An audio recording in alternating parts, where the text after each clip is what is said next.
এই পৃথিবীতে যত মানব রচিত আইন আছে, ইসলাম পরিপন্থী, কোরআন পরিপন্থী সমস্ত আইনের উপরে আল্লাহর কোরআনের আইনকে প্রতিষ্ঠা করতে নবী মুহাম্মদ সাল্লাল্লাহু আলাইহি সাল্লামকে আল্লাহ তাআলা এই পৃথিবীতে পাঠিয়েছেন।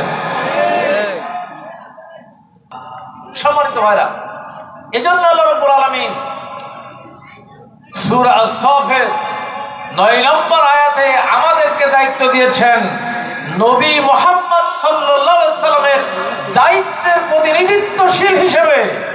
যেহেতু এখন নবী আর আমাদের মাঝে নাই, নবী আছে নাকি? কথা বলেন, নবী আছে? নবী কি আর আসবে? আসবে। এখন সেই নবীয়ানা কাজ কারা করবে? আল্লাহ রাব্বুল আলামিনের জন্য আমাদেরকে দায়িত্ব দিয়েছেন রাসূলুল্লাহ সাল্লাল্লাহু আলাইহি সাল্লামকে যেই দায়িত্ব দিয়েছিলেন, এই দায়িত্ব এখন আমাদের উপরে।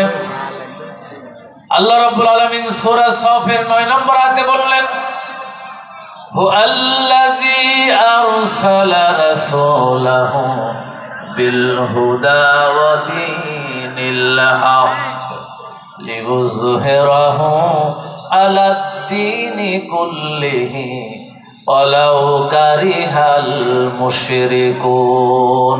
আল্লাহু আকবার।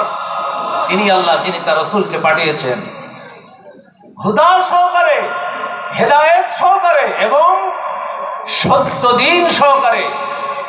যেই দ্বীন হচ্ছে আল্লাহ রাব্বুল আলামিন বলেছেন দ্বীনে হক, অর্থাৎ মানুষের জীবন পরিচালনা করার পদ্ধতি সহকারে।